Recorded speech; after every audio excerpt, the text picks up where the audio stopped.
I'd like to speak to you this morning on the subject of law enforcement and some of the problems that we face and some of the problems concerning drugs in the state of Indiana. First of all, narcotic investigations differ from all other type of criminal investigations. I try not to use the word narcotic. I'll try to keep saying drug, because when I say drug, I'm referring to narcotic and dangerous drugs. Although I'm sure by now that with the speakers you've had that you understand there is a difference between narcotics and dangerous drugs. And in fact, there's two different laws that we operate on, which I will speak of later. But the difference in drug investigations compared with other types of criminal investigations is that in other types of criminal investigations, and I mean crimes such as robbery, burglary, fraud checks, shoplifting, larceny, you name it, the crime has been committed, and then the police officer is called to the scene of the crime and conducts his investigation through evidence, witnesses, and so forth. He attempts to trace back to who committed this crime. Now, in drug investigations, the problem is that you must be there at the time the crime is committed. In other words, you must be there at the time the drug is sold or at the time it is possessed. Now, this can only be accomplished two ways. Number one, through the use of informants, and number two, through undercover operations. This is the only way that we are able to be at the scene at the time the crime is committed. Informants, the use of informants is a must in drug enforcement. We have to have them.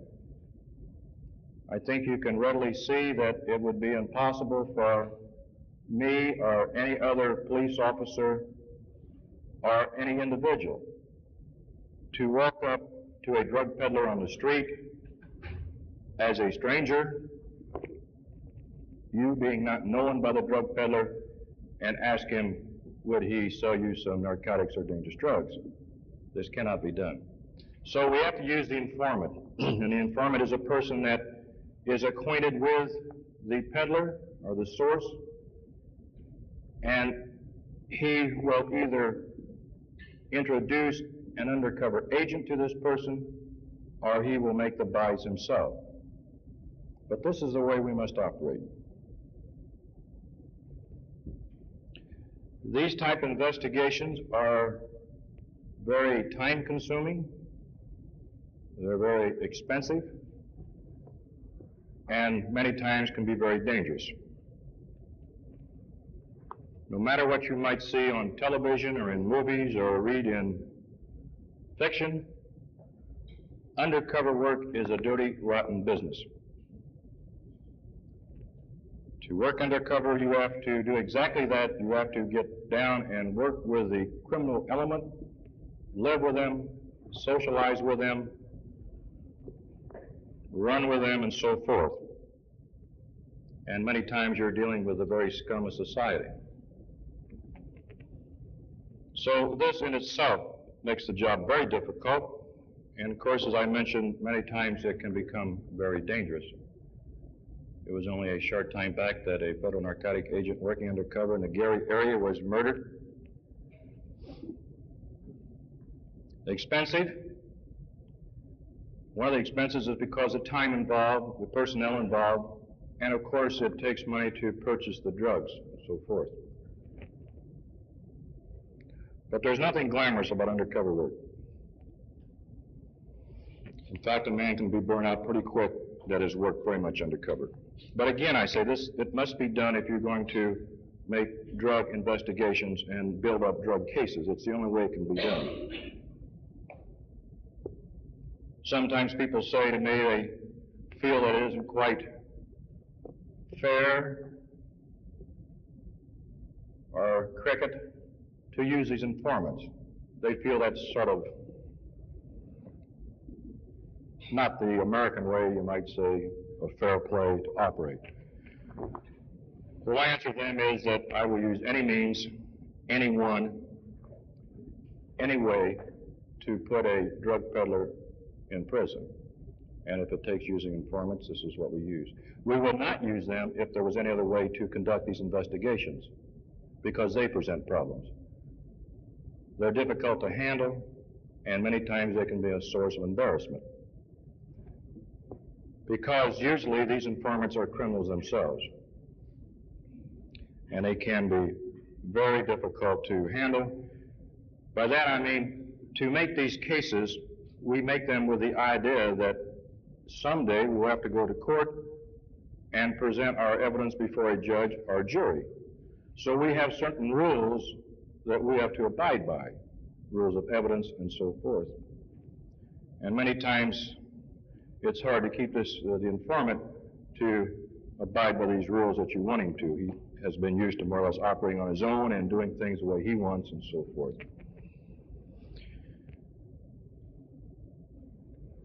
Another thing in drug investigations and drug traffic, it will always,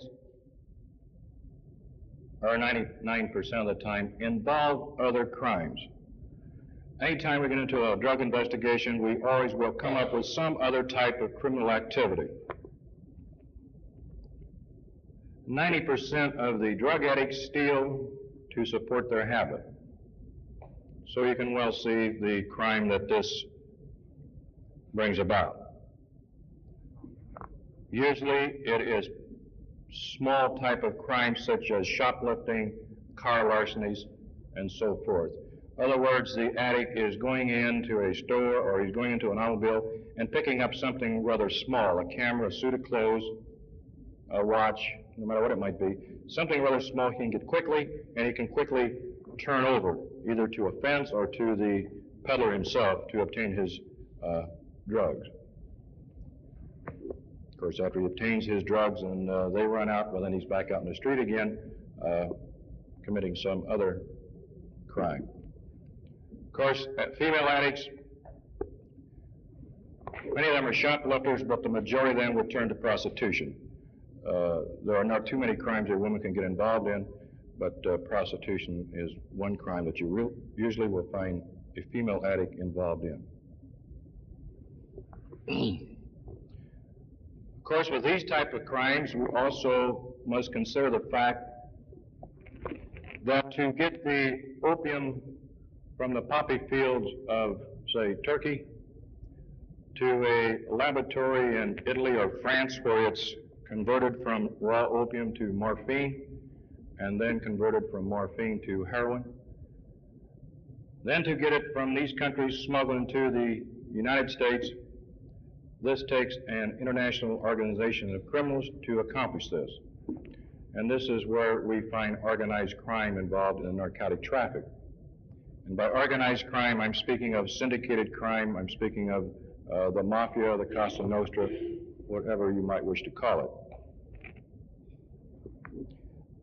The illegal narcotic traffic is the number 2 moneymaker for organized crime. Gambling is number 1. They have come up with some figures stating that at least $350 million worth of narcotics is illegally smuggled into the United States each year. To give you some idea why organized crime is in this business, why many people are in this business, if you could purchase a kilo of heroin, and a kilo is 2 pounds and 2 ounces, if you could purchase a kilo of heroin in, say, Italy, it would run you somewhere, and the price fluctuates, somewhere around $4,000. Now, if you were able to smuggle that into the United States, get it through dealer, from dealer to dealer, and remember the profit comes in when it's cut. There's no such thing as pure heroin on the street today. Every time it passes through a dealer or a peddler's hands, he cuts it. I don't know how much this you might have had, but as to what he cuts it with and so forth. But anyway, he uses lactose, which is milk sugar, and he'll also put some quinine in it. Because heroin has a bitter taste, and as they keep cutting it, it loses this bitter taste, so they throw some quinine in. But anyway, each time it's cut to increase the profits. So by the time it's put out on the street, and of course I'm saying if you could do this, one person, it doesn't go through one person, it goes through many people, but the profit is still there, only divided up. But the time it goes out to the streets, and on the streets today, it's going for about $5 a capsule, and that is a number 5 capsule, which is rather small size. For that $4,000 investment, you would realize a profit somewhere around $250,000. So you can see that, again, this is why we have organized crime in this business. And I imagine you have been told already by someone that heroin is the drug of choice for the addicts in the United States today. This is the narcotic that the majority of them want. Of course, the reason being is it's so powerful, it's so strong. And that is also the reason why it is illegal in the United States as well as most countries in the world today. It has no medicinal purpose or any medical use. You cannot control it. There's no such thing as a small amount of heroin to be given an individual. The tolerance builds up very rapidly, and it cannot be controlled. So this is why it has no legitimate medical use. All the heroin in the United States is, of course, illegal. But again, this is why it is the drug of choice, because it is so powerful.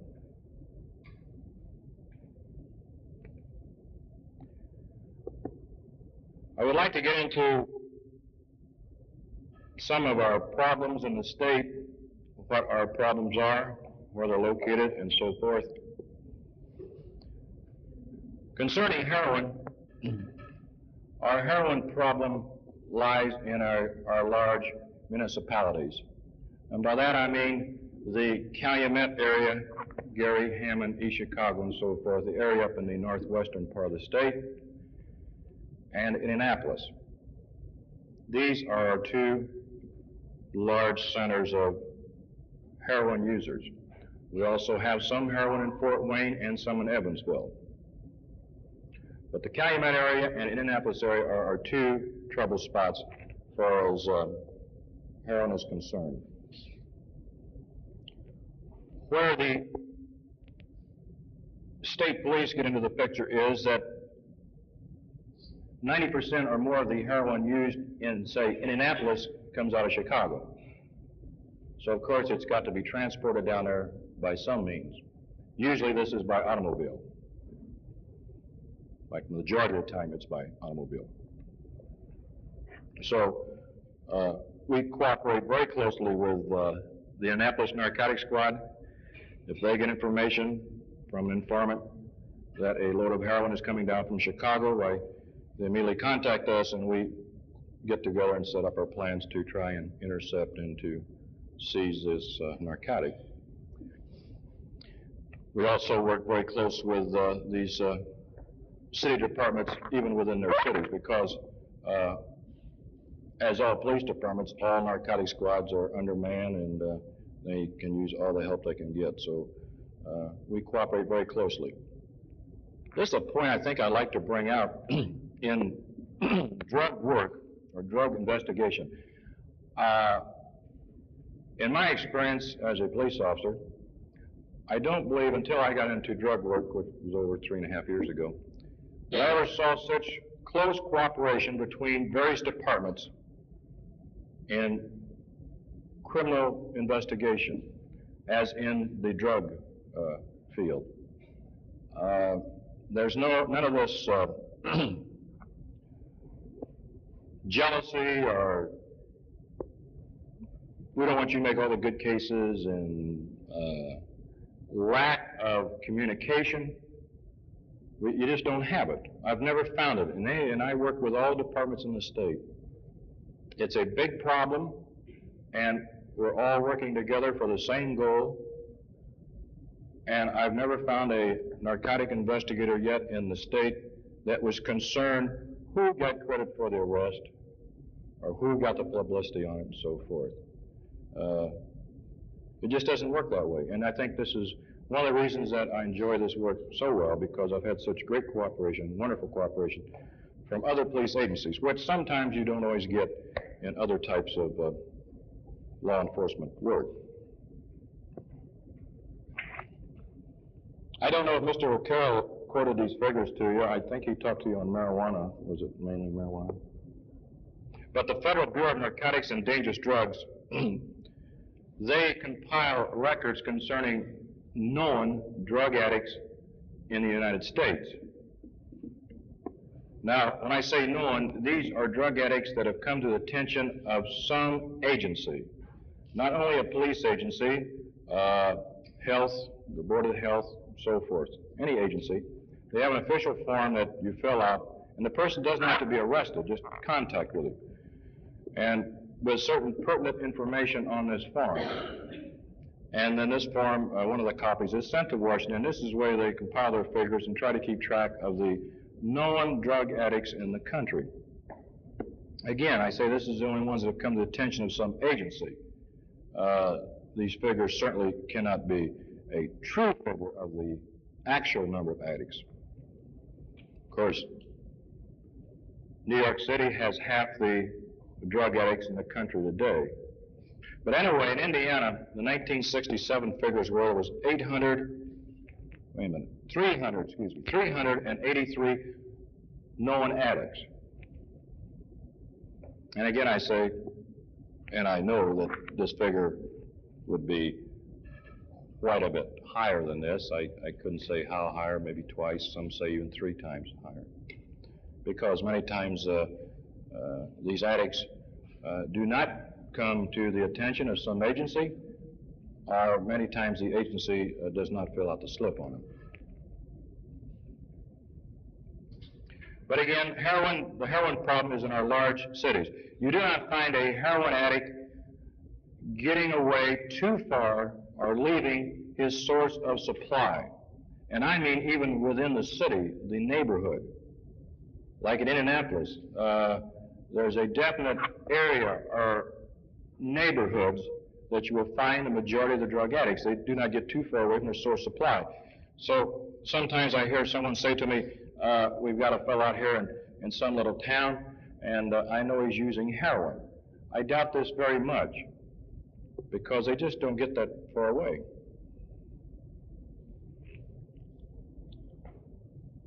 Another problem we have is paregoric. Paregoric is an exempt narcotic. I'm sure many of you in this room have purchased paregoric at one time or another, maybe for the baby or for stomach problems and so forth. It's an exempt narcotic, and all you are required on exempt narcotics is to go to your pharmacy, purchase the paregoric, and there are other types also exempt, and sign the exempt narcotic book, your name and address, and that's all required. And that's all required. This problem got so great that 4 years ago, the legislature passed a law stating that you could only possess or purchase 2 ounces of paregoric in a 48-hour period. This came about because many of our surrounding states put paregoric on prescription to combat their problem. And what was doing was running all the addicts into Indiana to where they could buy all the paregoric they wanted. I might explain to you the reason. You might wonder why paregoric is a problem. What the addict does, he boils the paregoric down to obtain the opium. He doesn't drink it. They boil it down, and they obtain the opium from it, and then they shoot it.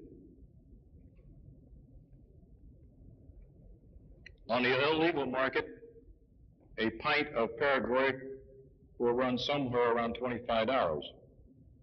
It costs the pharmacist somewhere around $1.55. We have many addicts that is all they are, is paregoric addicts. This is all they use.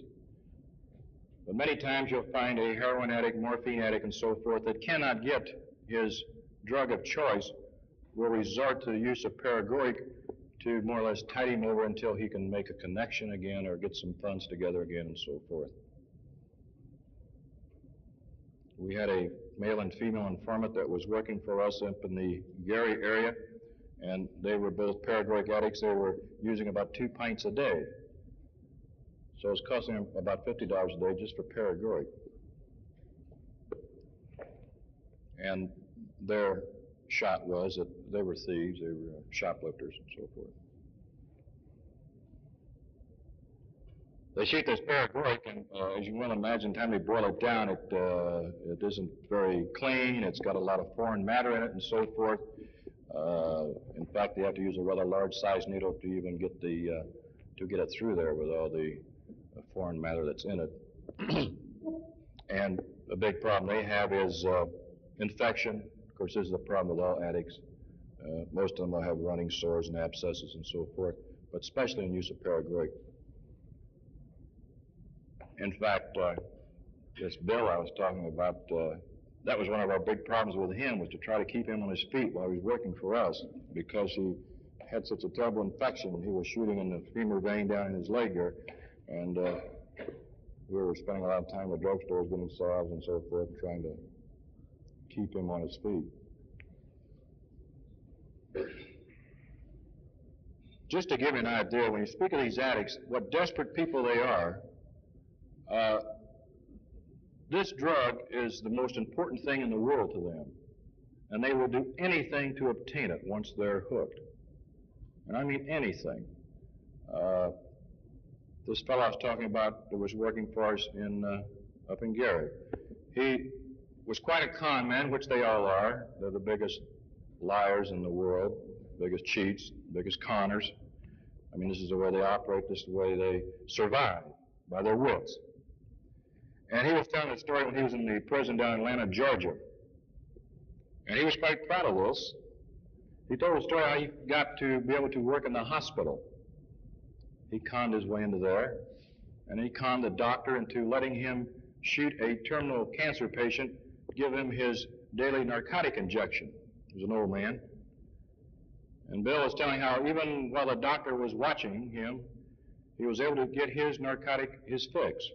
And what he was doing, he was taking the old man's arm down in the fleshy part. He was old and pretty fleshy, in the fleshy part, and grabbing it, then taking the needle and running it to the man's arm, but going right on through into his hand. And by this way, he was getting his fix every day and was staying high while he was in the joint. And he was quite proud of this. In fact, he said the saddest day was when the old man finally died. And he lost the best friend he ever had. But this is the kind of people that we're dealing with. Concerning this paregoric, we had an addict in Indianapolis. After a while, they become known to the pharmacies and the drugstores, and they get to the point where they will not sell them anything. They know they're junkies, and they won't deal with them. So when this happens, again, very clever and very con, this guy would go down to Military Park and pick up one of our local winos down there, clean him up a little bit, at least to the point where he could put him in a drugstore. And he would drive this fellow around all day and hit drugstores until he finally burned him up where he was too unknown. He'd take him back to the park, pick up somebody else. Just driving around buying paregoric. Another problem, we have what we call drugstore addicts. These are addicts that are using drugs such as morphine, Dilaudid, Demerol, and so forth. And mainly they obtain these drugs through drugstore burglaries. These seem to go in waves, or we'll go for a while and not have any, and then all of a sudden we'll get a rash of them. We always get a rash of them when they have a large narcotic bust, say at New York or out of Mexico or something like that, where they've had a large seizure that you've read about millions and millions of dollars worth of narcotics. This always puts a squeeze on the market. It puts the market is sharp, and these drugstore burglars will pick up. We have a gang of addicts living in Louisville, and this is the only thing they do, and I would say there's probably 30 to 40 in this gang, is to burglarize drugstores. And every once in a while, they'll take a soiree out through Indiana and start hitting our drugstores. We've apprehended many of them. In fact, one of them was killed over in Plainfield coming out of a drugstore over there. But many times these people are so desperate that they're not even they do not try to be too quiet or clever on going into the drugstore, just to kick out the front glass at night and run in, grab the narcotics and out. And many times these people will leave even cash in a drawer beside the narcotic drawer, or they will not pick up other items. They've cased the place, they know where the narcotics are kept, they go in very quick, grab it, and out. And in just a matter of seconds, they're in and out of the store. In fact, Hook's drugstores had to change their operation. All their stores were built approximately the same way, the same floor plan and so forth. And they were keeping their narcotics in the very same drawer at every store. Well, they can well imagine once they found this out why Hooks was taking a beating for his drugstore burglaries, but they have changed this and they've put it in different places. Another narcotic, codeine, the problem here is when it's used in cough preparations, again, an exempt narcotic, like Robitussin AC, which is Robitussin and codeine. They're drinking this. They do not boil, they just drink it. Codeine is one of the least addicting of the narcotic drugs. We do not have too many problems with this, although I had a woman one time that was addicted to codeine ASA, and she was obtaining hers by seeing maybe 15 to 20 doctors in an area, obtaining prescriptions. She was complaining of migraines and so forth, and obtaining these prescriptions. She spent every day of her life going to different doctors and also going to different drugstores to get the prescription cashed. The largest problem we have in the state today, as you can well imagine, is marijuana. There has been no other drug problem increase as fast or as greatly as this drug. In 1966, the state police made 11 arrests concerning marijuana. In 1967, we made 52. And this year, it is increasing over that.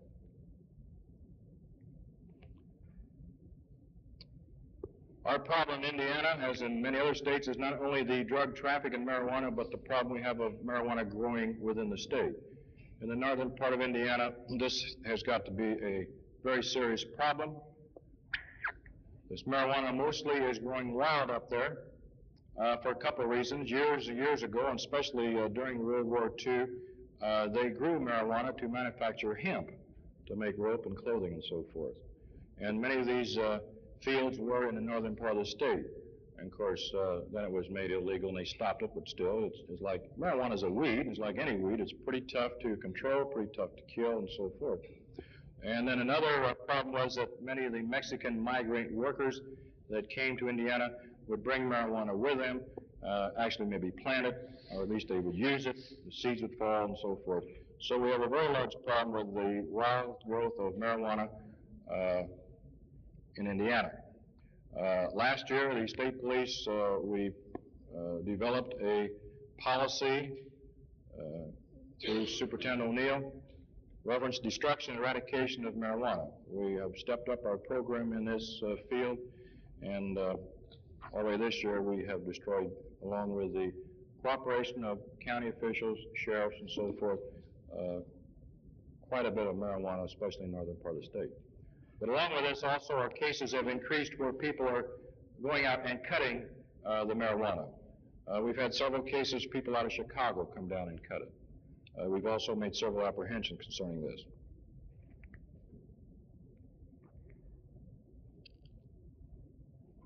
Pat, I'll talk to you about marijuana, and I'm sure other people have talked to you about it. You read about it and so forth.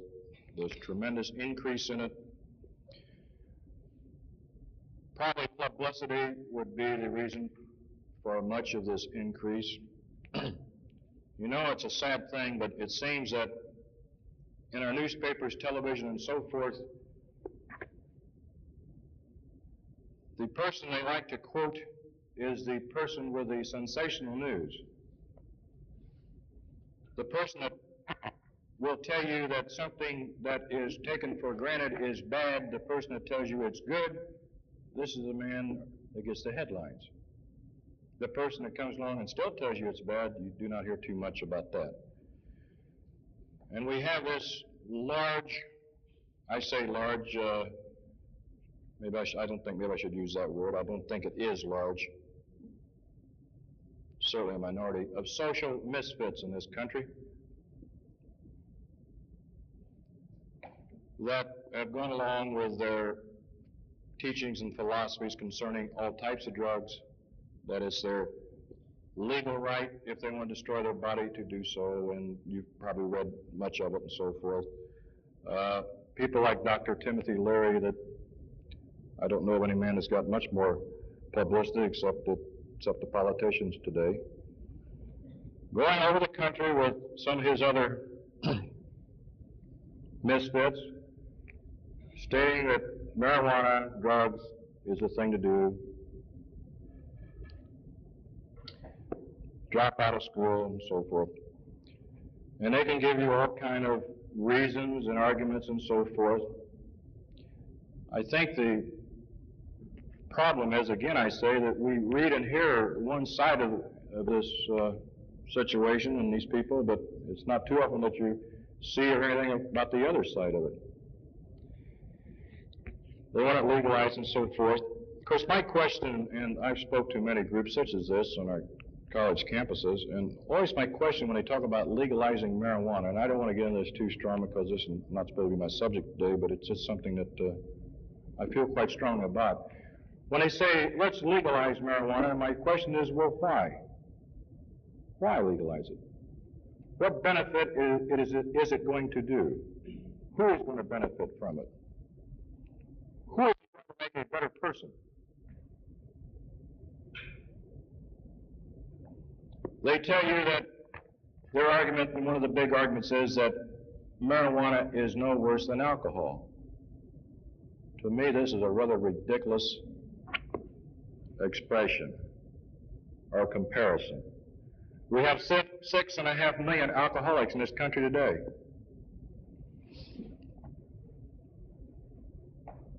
I am not up here to speak against alcohol. I drink.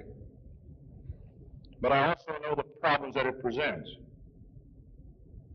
Back when I was a uniformed man, I've seen the traffic accidents, I've seen the broken homes, I've seen the homicides, crime, and so forth because of alcohol. So when someone says to me, marijuana is not any worse than alcohol, to me this is ridiculous. How can you compare one evil with another and say they're both good or one's not as bad as the other? Marijuana has a potentiality to produce an equal, if not greater, number of disturbed people.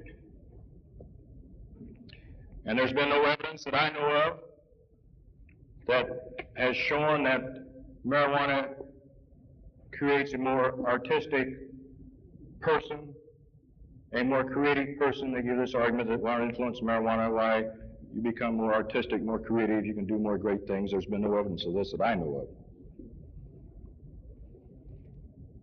Another thing I'll tell you is that, and I say they, I had an experience with a young man over at one of our universities, not this one. He got involved in the marijuana traffic. He was under arrest, and we had quite a very interesting discussion. He was a very intelligent young man.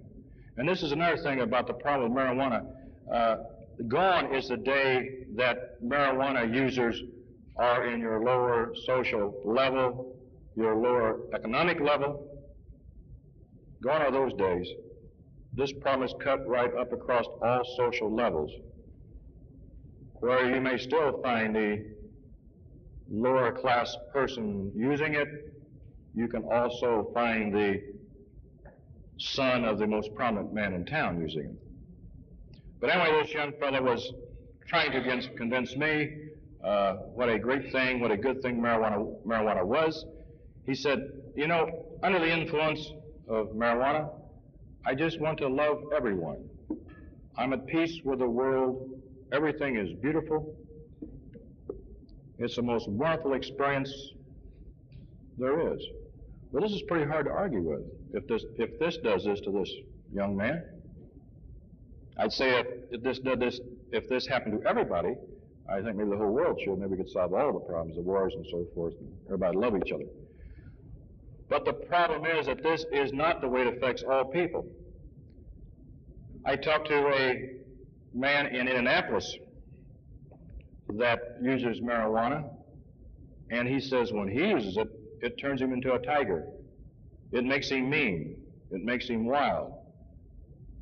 And he told me he was not under influence at this time. He says, Sarge, if you ever come to get me, to arrest me, and I have been using marijuana, I cannot be responsible for what I will do to you. He said, I'll probably kill you, because this is the way it affects me. So you see, we have two different people with two different ideas on what marijuana does to them. So again, if it turned us all into lovers, I would say it would be fine. But wonder if it turned us all into tigers, where would we be then? And then, of course, we have the associated dangers with marijuana use.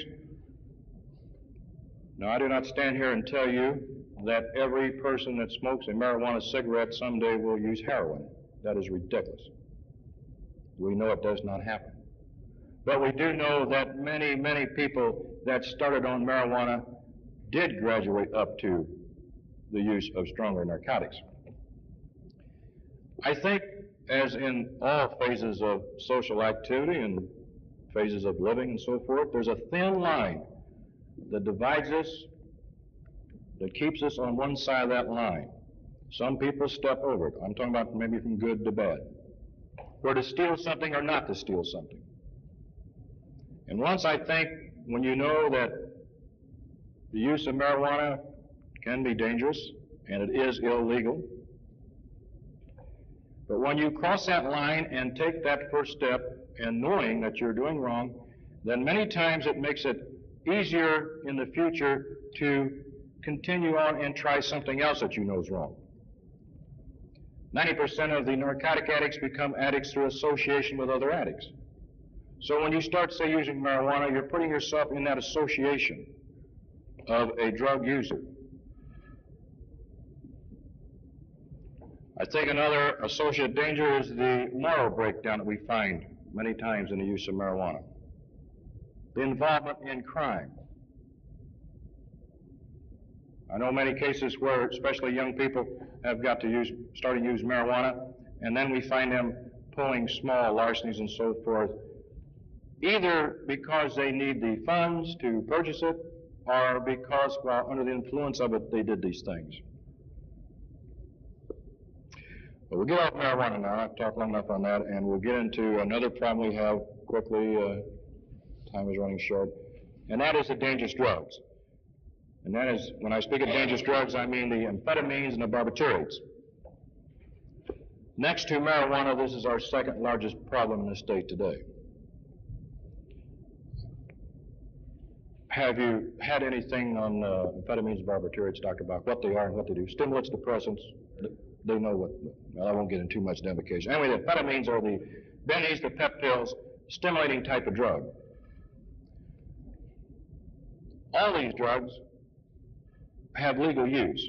They can be legally prescribed or administered by a physician. So don't get me wrong when I call them dangerous, that if they're given to you by a physician, that there's something wrong with them, because they're not.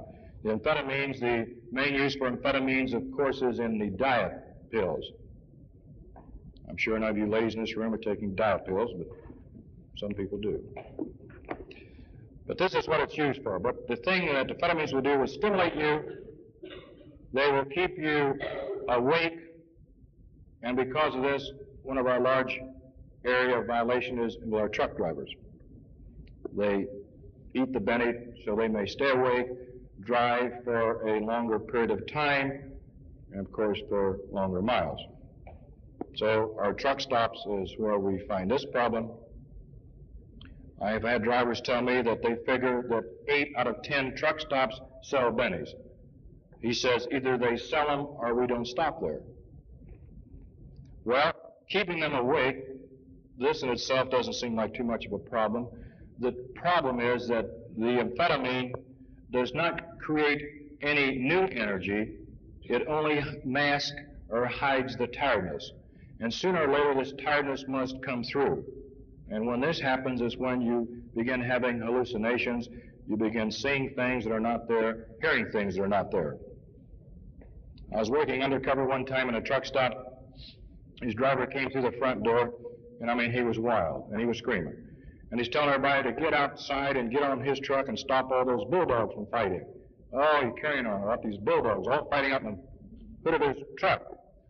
Well, his problem was he was driving a Mack truck, and if you're familiar, a Mack truck, the emblem trademark is a bulldog, and they have one sitting right on the hood. And he'd been driving along, and pretty soon his bennies began to wear off, and his hallucinations came about, and he's looking at that dog and many others started fighting. I mean, I could go on and on, different stories that I've heard from truck drivers. I have a tape that I made I went up to Michigan City to the prison to interview an inmate up there concerning something else. But anyway, he got on this problem. He was an ex-truck driver. Of things he would see and things would happen. And it gets pretty wild. So you can see the problem there. You also find amphetamines used by criminals to increase their nerve and so forth. And I would dare say that around final exam time, you will find an increase in amphetamine use on this campus, as well as other campuses in the state, because the students use them, so when they're studying for their final exams, they can stay up all night and cram and so forth, and then still try to be awake the next day when the test comes. I mean, it just happens. The other dangerous drug is the barbiturates, or the barbiturates, the way you wish to pronounce it. These are depressing type drugs. A person under the influence of barbiturates will appear exactly the same as a person under the influence of alcohol. Of course, it will not be the smell of alcohol in their breath, unless they've been drinking along with it. Barbiturates is the #2 poison killer in the United States today, barbiturate poisoning. Carbon monoxide is #1. You probably all read and heard about the person who either committed suicide or accidentally died from an overdose of sleeping pills, and that's what the barbiturates are. Under the dangerous drugs, we also have the hallucinogens, or the mind-expanding type drugs such as LSD, psilocybin, peyote, and so forth. I'm happy to say that this has not developed into a large problem in the state. We have had some cases, but not what I would call a large problem. I hope certainly it stays that way. In fact, I feel like that possibly the use of LSD and some of these other type drugs nationwide has begun to decrease somewhat. As I always say, no matter, especially in my work, because I usually see the more sordid side of life, I still say there's more good people than bad people in this country. And I certainly hope I'm right. And I always feel like the good will overcome the bad. And I think that through education and so forth, and through experience, that many of these people that were so strong on using LSD and these other type drugs have finally maybe come around finding they are very dangerous and that this is not for them. Another problem that we have, and this is glue, and at the present time we do not have any law covering glue, although the committee which I am on have submitted a bill to the next session of the General Assembly trying to control this problem with glue. Now, glue we find mainly in our younger people. By young, I'm talking 10 years old on up. But we're getting more and more cases where they sniff this glue. I believe my time is up. I don't think I'll get into the law. I was going to talk about that, but...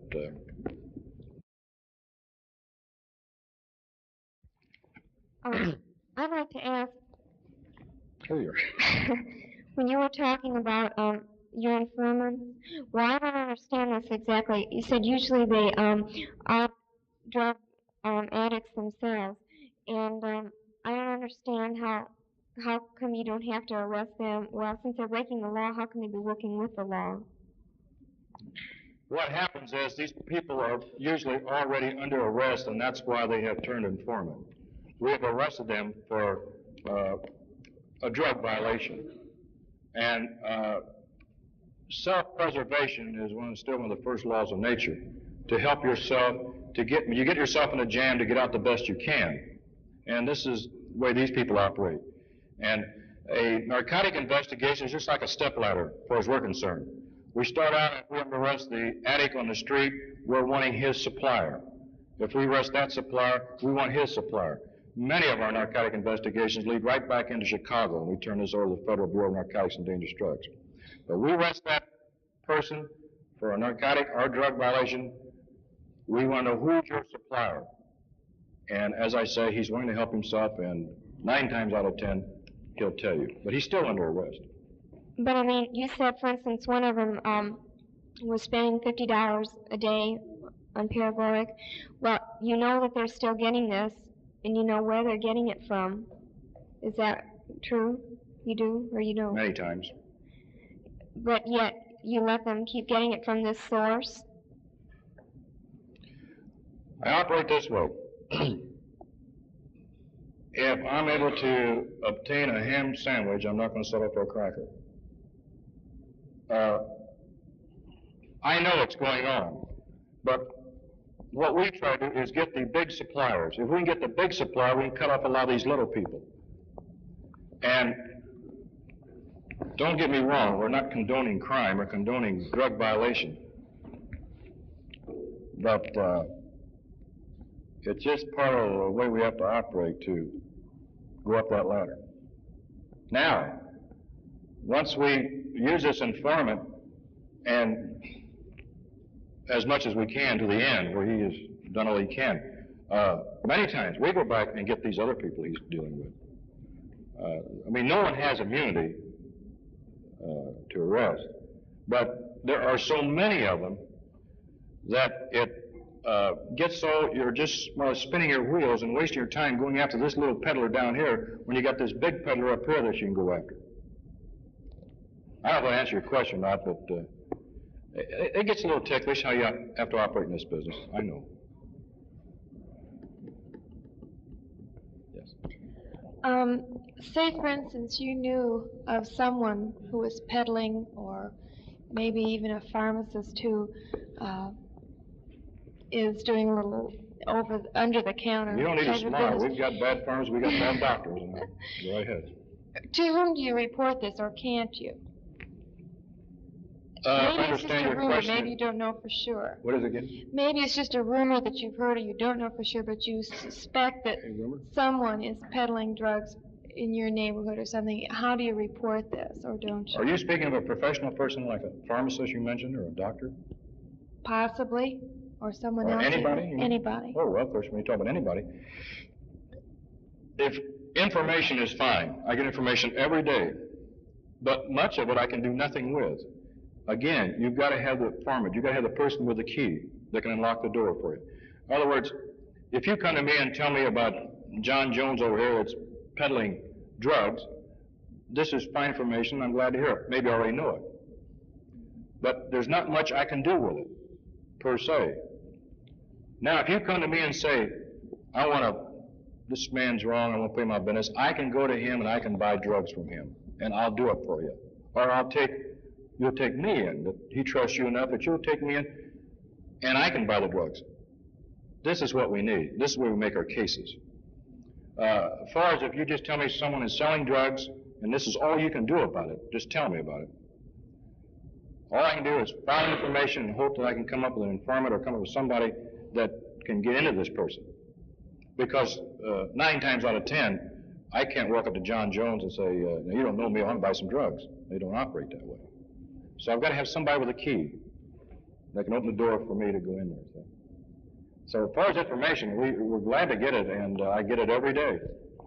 And many times, a lot of pieces of information, we're like a jigsaw puzzle, we'll finally get together where we can use it. Are the bennies that are appearing at the truck stops diverted from legal channels, or do you feel they're manufactured primarily for organized crime? They figure that half the amphetamines and barbiturates manufactured in this country today legally, somewhere along the lines are diverted into illegal channels. It's a big problem. But many of them are actually manufactured in someone's garage or basement in, say up in Chicago. In other words, a man gets himself a pill press, gives him a barrel of amphetamine sulfate, and he starts turning out tablets. And we have this problem, too. But many of them are diverted. Through legal Diverted from legal channels. Right. Starting from the time right in the plant where they're manufactured, where the people are carrying them out of the plant, down through shipment, down through wrong doctors, wrong pharmacists, wrong wholesalers. They're diverted out of that legal channel. They figure half of them are. And of course, with Eli Lilly's, and I'm not putting the finger on Lilly's, but Eli Lilly's one of the largest producers of barbiturates in the country. And of course, they're right here in Indiana, Indianapolis, and it presents a problem to us. How much of a problem is the glue sniffing here in Indiana? Well, when you say how much of a problem, I can't give you any statistics. We've had many cases of it, and I can say that it is increasing. I mean, the cases are increasing. But it is it's a problem enough that we're trying to get a law to do something with it. Of course, it goes along, I think, with what I mentioned. Now, you take marijuana. A year ago, I seldom heard of marijuana in a high school. Hardly ever. This past year, it's getting to be common. I hear it all the time. We have to make cases on it all the time.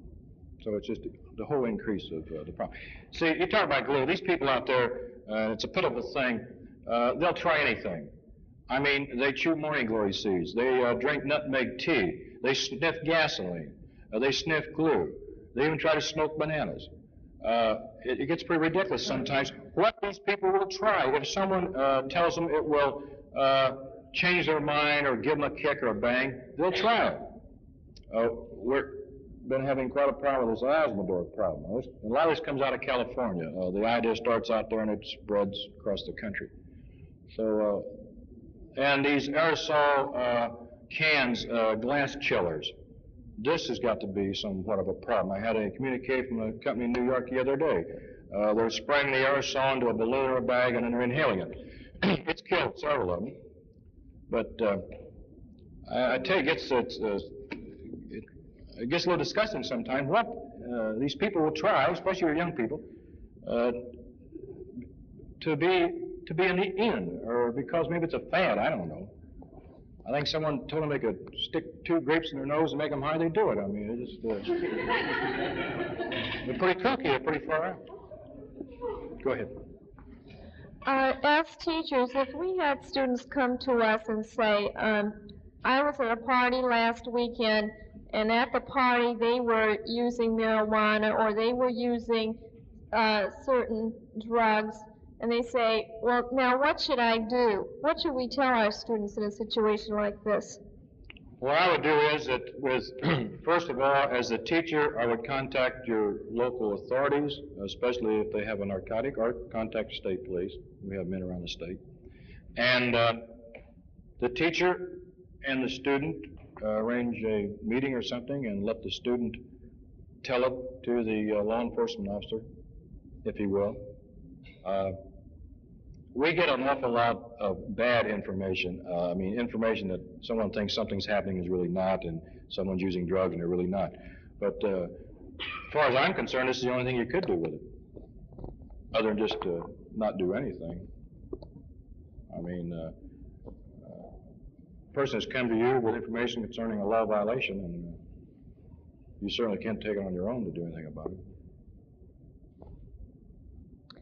Sergeant Larson, our previous speaker, said he felt that law enforcement authorities seem to lack compassion for the narcotic offenders, and I wonder, I'm going to put you on the spot, since you have worked with the criminal element and are mainly concerned with them, do you find that after so much time in this area you do kind of lose compassion? And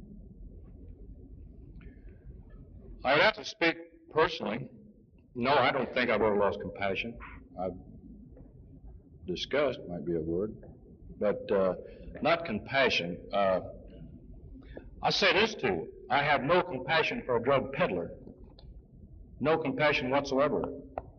As I said before, I'll do anything in the world to put this man in prison. As far as I'm concerned, he can stay there. A drug peddler. A peddler that sells to a teenager or anyone else. A person that starts a person out on using narcotic drugs. No, I have no compassion for this person.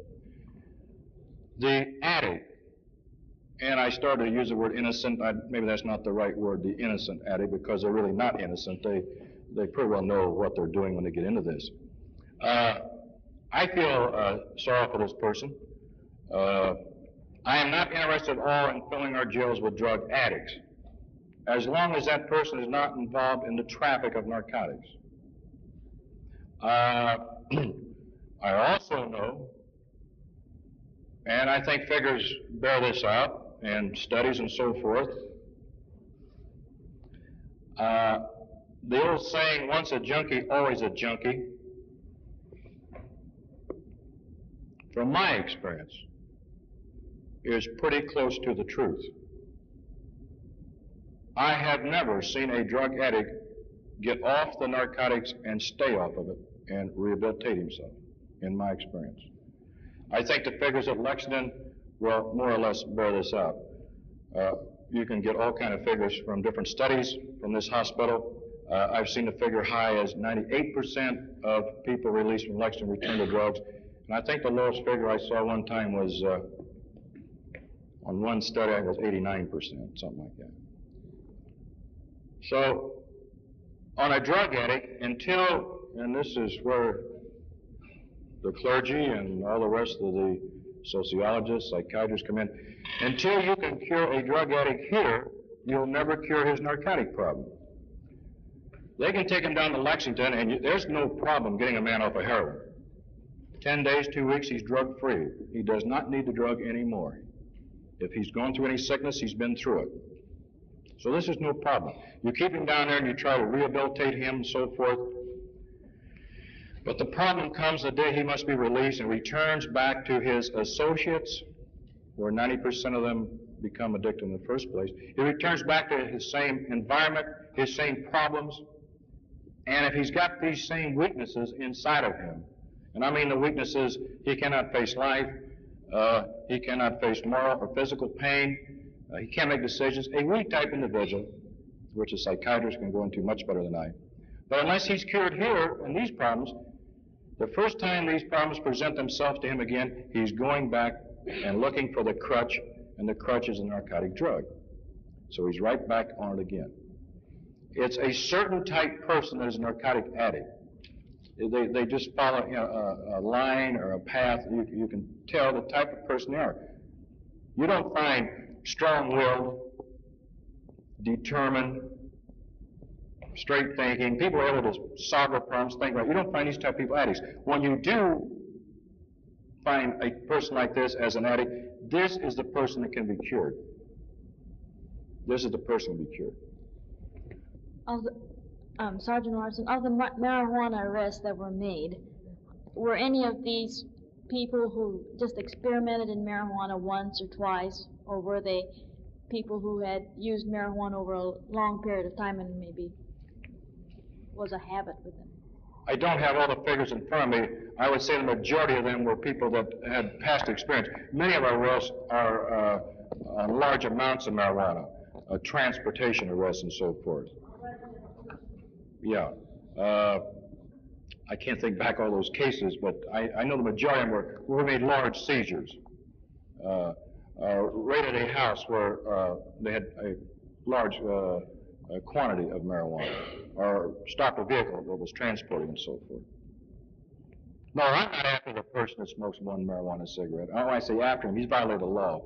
But I'm not interested, again, filling our jails up with this type of person. I don't want them to do it again. We have time for one more question, please. Will there be any changes in the laws in the near future to help you make these arrests easier of pushers and people like this? I don't look for any change in the law really to make it easier. In fact, I don't see how they can change the law. We have, as far as I'm concerned, in most areas, adequate law, state law, concerning drugs. It's not so much the law that makes it tough. In a way it is, because you have the law of search and seizure. And in other words, you just can't go up to a person on the street and shake them down, and if they happen to have some narcotics, arrest them. You know, that's why you're going to make these buys. You've got to make a case, just like on buy cases, sale cases. we like to go at least on 3 separate sales to develop a pattern, to be able to show the court that this man is in the illegal narcotic traffic, that it wasn't a one-shot deal where he was an innocent, and going back to those other questions, where he was as an innocent person, he happened to come on to some marijuana and gave it or sold it to a buddy or something. One-shot deal. So we like to make at least 3 separate buys to stay away from entrapment and to show this picture that this man is definitely in the narcotic business. So, no, I don't look for any changes in the law. The law's all right. Well, thank you very much, Sergeant Larson. Both Sergeant Larson and Dr. Starkey will have lunch with us so that we can talk with them further.